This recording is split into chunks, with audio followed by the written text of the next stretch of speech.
Just the other day, Maruti Suzuki launched the Ignis in New Delhi. The Ignis is a smart urban compact car meant for the millennials. And who are these millennials? The guys and girls who were born sometime in the 1980s up to 2004.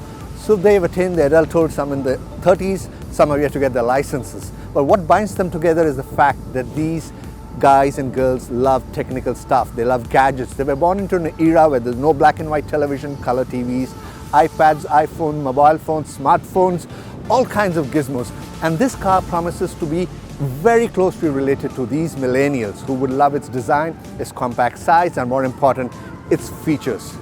And who am I? I'm the bap of the millennials. This is the Motown India show, and my name is Roy P Tharyan.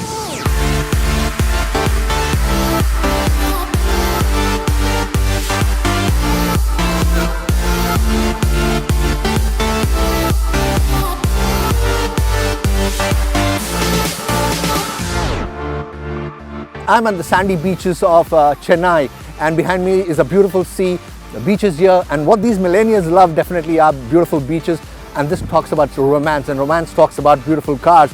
And here, if you notice, this car, it's got a very beautiful front.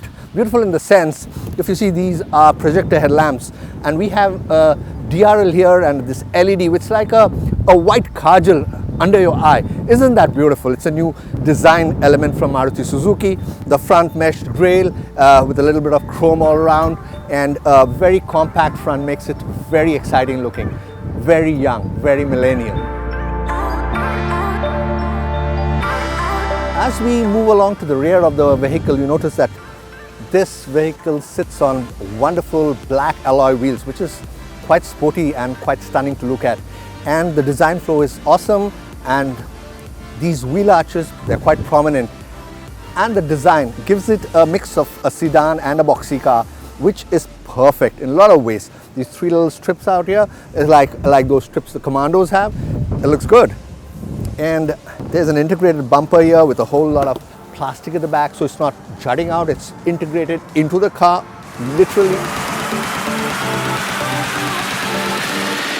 For a car of this size, the boot is quite cavernous. In fact, it can hold two large suitcases at the back. And in case you want a lot more space, you're expecting your girlfriend and her mother to come in with her suitcase, you can take this parcel tray off, put it at the back, and that's a place for a lot of baggage. And of course, the would-be mom-in-law can sit here. Incidentally, the boot space has an area of around 265 liters, and it's quite wide enough for all kinds of luggage. And this boot space can be extended with a 60-40 rear split, maximizing the utility space, as we've just shown you.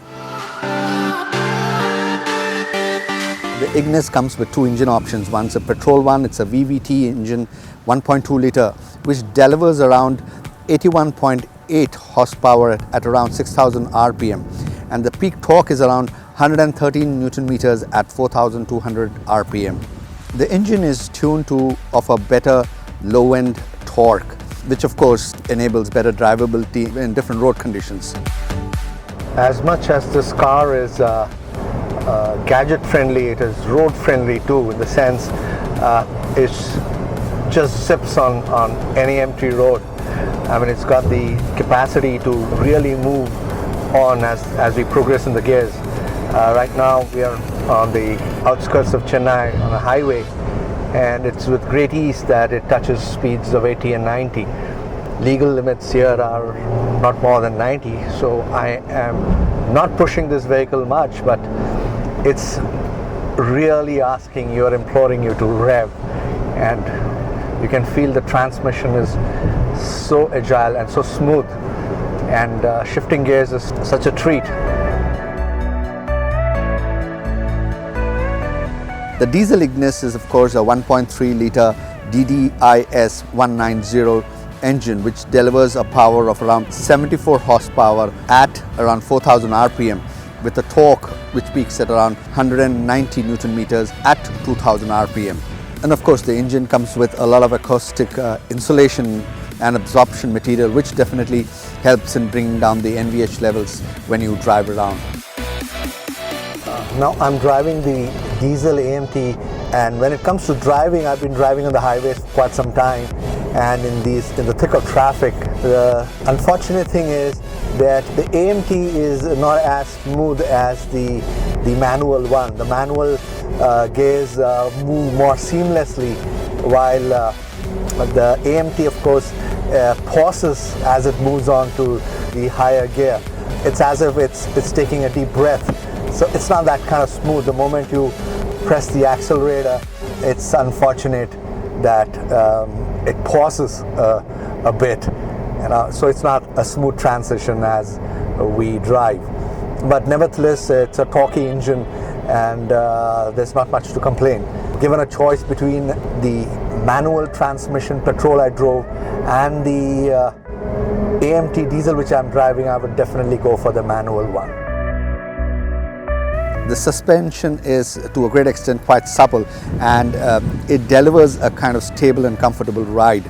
And of course, Maruti Suzuki has added technologies such as intelligent battery management, gear shift indicator, low rolling resistant tires. All these things make a big difference when you're on the road.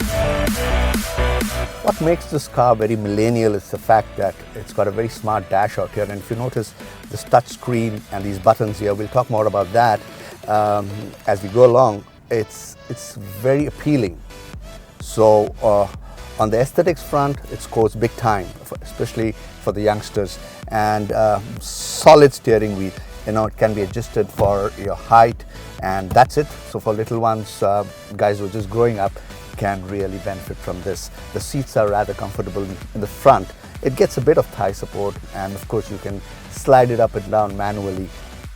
What will really attract the millennials is the fact that the dash area, the console area, is really exciting, which gives a look, feel and positioning of great style, especially the infotainment system, which is like a tablet plugged onto the car, which obviously adds a lot of style. This infotainment system offers a seamless smartphone connectivity experience with Android Auto, Apple CarPlay and MirrorLink. If you notice that the rear seat offers a lot of space, decent amount of space. If you see, there's enough knee room here. This seat has been pulled back. These seats are kind of comfortable. It doesn't have much of thigh support here, and at the back it becomes a little stiff. It's not very, very comfortable. I would say maybe 5 or 6 out of 10 for these seats at the rear. Surprisingly, in both the petrol and the diesel versions of the Ignis, you have 3 variants each, and the top variant is the Alpha variant, which comes with all the exciting features, which includes an iPad like touchscreen, projector headlamps, LED, DRLs and stuff like that. But what I really don't understand is why is this Alpha model missing in the AMT? In the AMT you just have 2, the Delta and the Zeta, and both of these do not have those exciting features which could pull the millennials into buying this car. Incidentally, this is a top-end AMT, and it's so sad that you don't really have that lovely lights, the LEDs here. It's the conventional halogen kind of light.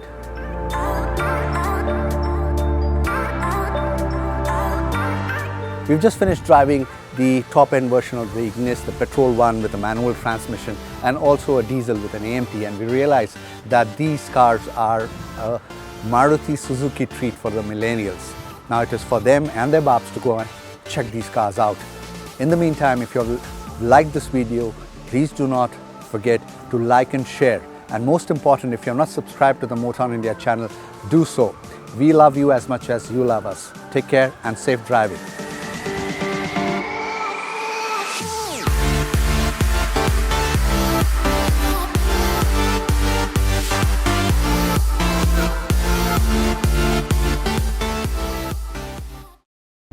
It's been an artist's journey, and Bajaj has finally brought out their most powerful bike yet, the Dominar 400. And look at her, isn't she a beauty?